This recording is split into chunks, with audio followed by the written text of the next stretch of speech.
2025 is just around the corner. It is 10 days from today, and I'm shooting this podcast on the 21st of December 2024. Now, I've done a podcast about setting goal or goal setting. You can go on TikTok, you'll find it there. But today we're talking about setting goals for 2025, prioritizing success. If there's anything you should know about this channel is mental health is everything we are screaming for. And with time, you people understand why. But for now, let's talk about why you should set goals. Why do I always say this? Let's just talk about it, yeah? Now, goals provides direction and purpose. That's all. Seriously, goals provide direction and purpose. And if you thought that it was your village people that were following you because you have not succeeded, right? You should try goals, especially if you have not tried goals before. I'm talking about GOAL. Goals. Try it. Try 2025. And if you want to know how, just stick with me. Now, without clear goals, even if you are doing what you like or you are trying to achieve success and you're actually putting in the work, what will happen is you will have burnout. That's what will happen. Because you are just doing whatever comes that you think will work. But when you set goals, the game changes for you.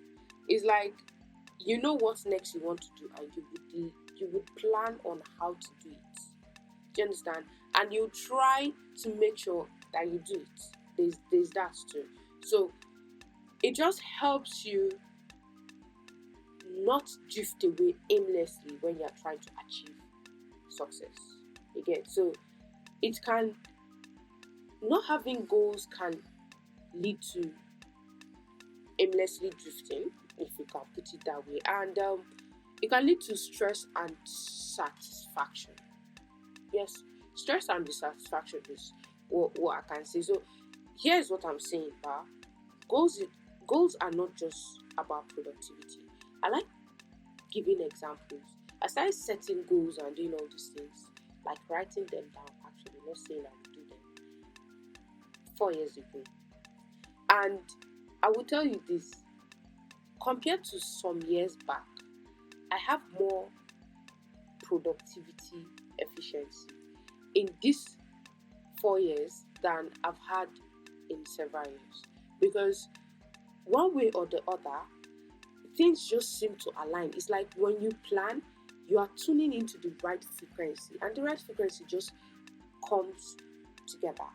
Now, I'm not saying that if you have goals, you will definitely succeed. That's a different department. There are different sub departments. This that I'm saying is just like goals give you map.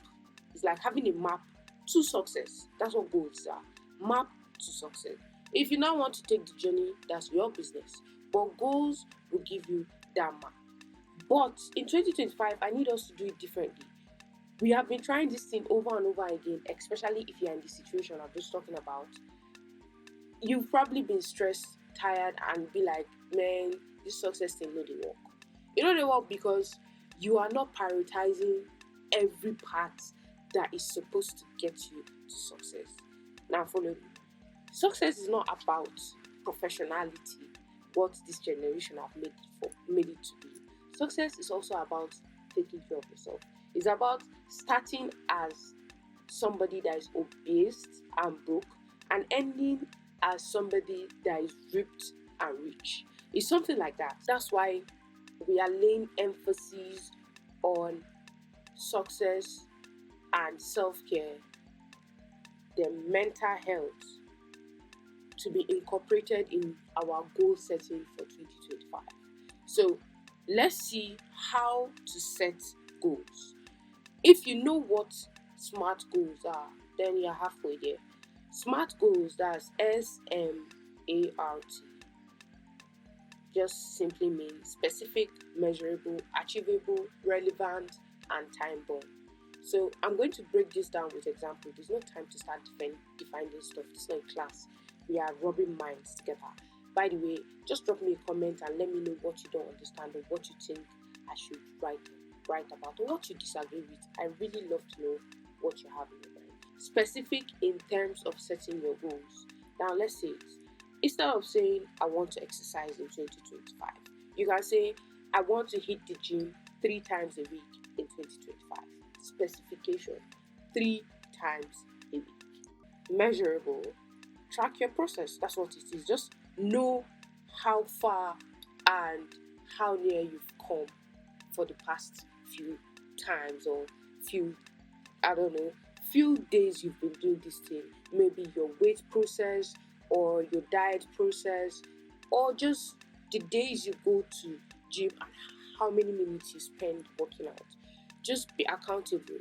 You might decide to start with 5 minutes and gradually I swear you see yourself going to 20, 30 minutes. It happens. It happened to me and I've heard other people that it happens to too. So be measurable, achievable. Let's say you are having a weight of 120 kg. Don't tell yourself, I'm going to go to 45 kg in 6 months. I don't think that's a possibility.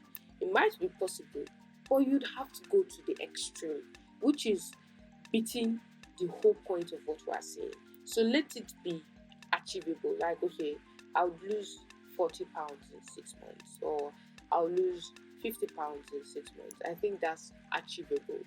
So don't compare yourself with other person. Like somebody say, "Oh, I did this in 3 months." That's what this person tells you. They don't tell you to pay. So let it be achievable. Another thing is you should let it be relevant. That's what the R is for. Relevance. Make sure your goals are in line with what your aspirations are.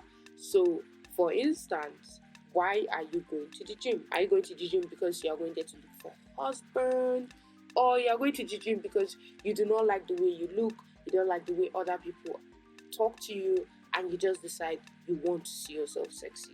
So you have to have a sort of importance for yourself when you are setting a goal. It has to have relevance. And the best kind of goals that are actually achievable are goals that have self-importance.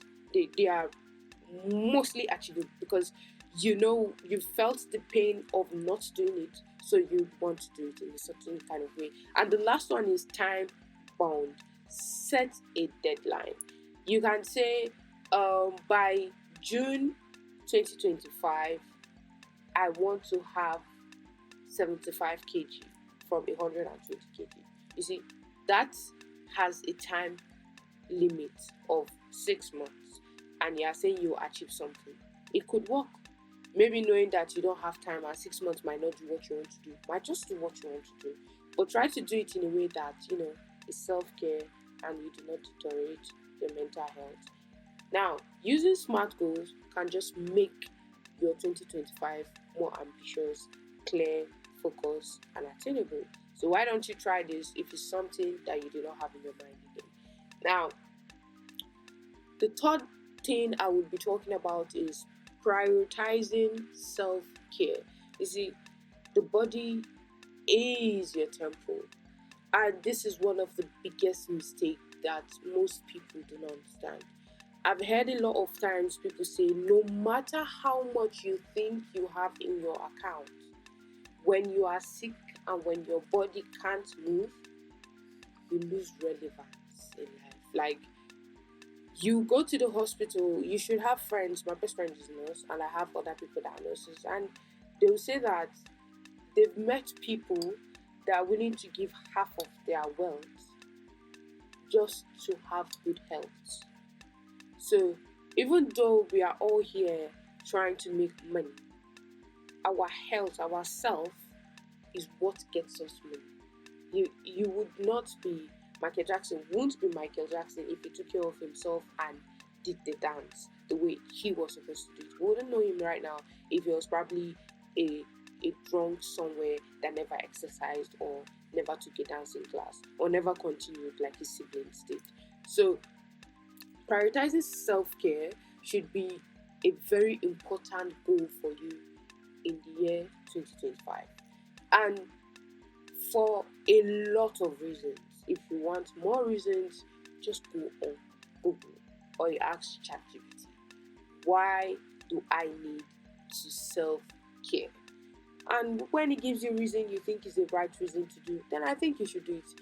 If you see the reasons and you think they are not reason enough, then don't do it. So people go ahead in this generation without considering our physical and emotional well-being, and these people get burned out. Take it from me. I did it last year and I was choked and I was bored because that's what it causes.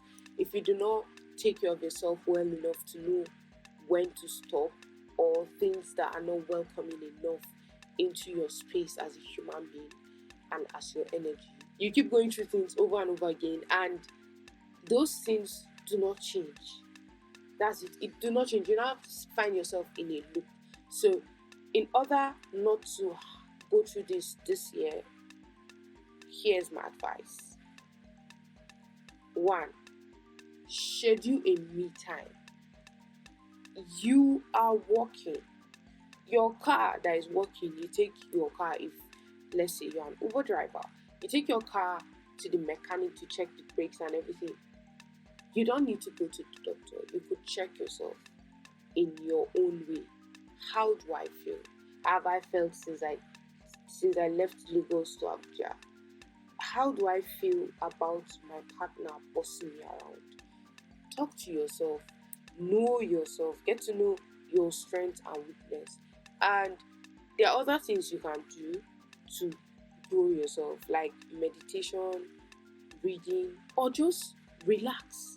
So when people work from morning to night, work 2, 3, 4, 5, 6, 7, 8, 9 jobs. And what you people don't understand is when you are sick, they replace you. Die today, you are replaced. Don't come to office for 3 days without calling. They replace you. If you think it's a joke, go and do it. They will fire you. So understand that they will replace you. So try to be dispensable, but in a schedulable me kind of way. You get me? Practice gratitude daily by writing down things you are grateful for. You can write down things you are grateful for, or you can mention things you are grateful for. Because if you tell people to write things down, which is the best way to actually learn, and 2, you would have something to reflect to. When you write it down, tomorrow when you're writing another, I'll be like, oh yeah, I've achieved this. Oh, thank you for this. It gives you that room for reflection if you write it down. But even if you don't write it down, for a start, like after each day, you can just start small. After each day, like, oh, I'm grateful for this meeting I went to. Oh, I'm grateful for these guys I met. Oh, I'm grateful for this job I had. Oh, I'm grateful for waking up today. Just easy things to be grateful for. Then saying no to things and people that drains your energy and do not align with your values. This is the hard part. Say no. I know there's a book I read that actually created an entire chapter for this. Learn to say no. I think that's what the book says. So say no to things that drain your energy. It doesn't matter who, what, how, when.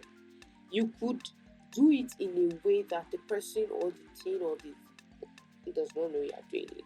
Right? So remember that taking care of your temple is necessary. It's not debatable, because money cannot even buy it for you. You understand? Money cannot buy you a new liver if you keep drinking. Supporting mental health is the 4th thing we'll be discussing. Let's talk about mental health.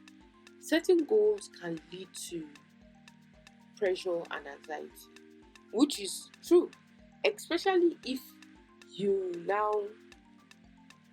especially if you are now going through day by day by not doing what you are supposed to do, because you are probably feeling again pressured and anxious. So we have to be really careful when we are setting goals and how it affects us as humans. So it is important to, one, acknowledge your feelings. It's okay to feel overwhelmed. Like, I just got my accounting job and I don't know where to start from. Where will I start from? Where will I start from? Start from the small things. How about getting ready for going to work first? Because when you get to the job, there will be somebody to explain it to you. So acknowledge that, oh, I know I'm anxious. So instead of being anxious on how, you can be like, oh, it's okay for me to feel anxious, but I'm very sure they would onboard me on this job. You understand? So at this point, the focus shifts to seek support. This helps. If you are somebody that have several mental breakdowns, like some of us, it's good to have more than one person you can call to talk about this thing. In case one person doesn't pick and you don't feel as if they don't support you anymore. So talk to people. Sometimes the people you think are not disposable are just not disposable because you never asked. So the third one is to set realistic expectations. Now, understand that setbacks are part of the journey. It's not going to be smooth.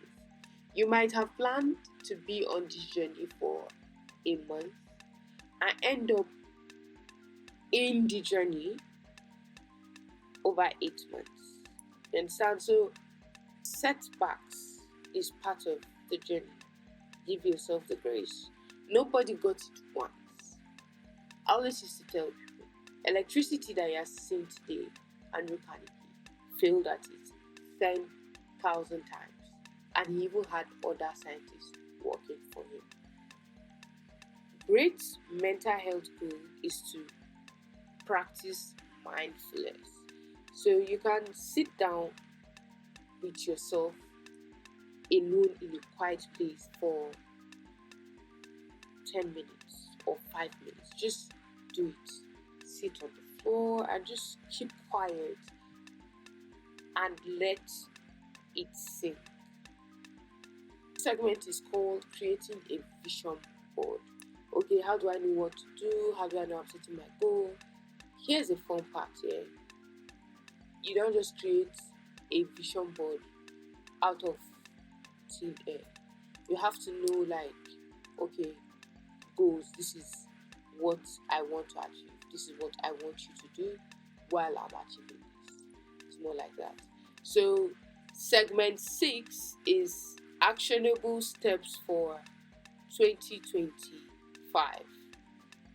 I'm going to wrap this up quickly with checklists that will help you set your goals for 2025. If you are people that have decided to have goals, reflect on what works and reflect on 2024, what worked and what didn't work. Write down your goals using SMART framework. Dedicate time to self-care and mental health. Create a vision board and visualize your success. This one thing I've not done. I should do that. Revisit your goal monthly and adjust if needed. So I've done the whole reflection, but I'm about to write my goals down. I have not written my goals down, and that's just because I'm still reflecting. Then dedicate time to self-care and mental health is something I do by improving every time, so you should too. Then create a vision board to visualize your success. This is something I've not done. I should probably do it. Then revisit your goals monthly and adjust if needed. Yes, I've not done this, but I revisit my goal, just not monthly. So that's it for today's episode on setting goals for 2025. Remember, it's not just about achieving more, it's about living a life that feels fulfilling and balanced. So I know that all these things that I might have mentioned are, or may I might have mentioned, maybe new to you as a subscriber, but it's not something that is impossible to do. You could start small, write things that you want to achieve and how you think you can achieve them, and just start with that. You pick the one that is already working for you and either decide to finish it or you decide to just use it like that. 2025 is another year if we reach by grace, and I'm always someone that tells you about books. So this episode talked about self-care and reading books, and to understand emotions, which is what a lot of people lack. Sometimes you're not sad, you just do not know how to tackle your emotions. So Emotional Intelligence by Daniel Coleman is a very, very good book. You should probably read that. And if you are somebody that's always anxious, you care about what people think, you always, what if, what if, and I would say you should read Feel the Fear and Do It Anyway, because it should, what if. You don't know if this what if are true if you never tried if it was true or not. So another book I would say you should read is As a Man Thinketh. When you are going through self-care, our major enemy is our mind, the way we think. So this book just reflects on that and tell you how important it is. Now, The Alchemist. This book is about the mind, the greatness of the mind and beliefs. You should read it. Then, if you are somebody that have these people in your life, then you should read this book, right? The last but not the least, because most people have had habits they need to break. Yeah? If we are talking about habits, let's do Atomic Habits. It will help you set goals and break whatever you have. So I hope you enjoyed this episode. Don't forget to like, share, and subscribe, and let me know your 2025 goals. Don't forget to pray. It is the key to everything. Please and please take time out to liking and sharing our posts. We need it. It will help us grow and it will pay us so that we can make more content for you. And another thing I would want to say before ending this podcast is you should take care of yourself. You get me? You should keep striving for greatness. With you, I say this every time, everything is possible. So just keep going, but go the right way. XOXO Fozia Osman, aka Sweet Girl for Life, aka Tini Mama Africa. I would see you all in the next episode.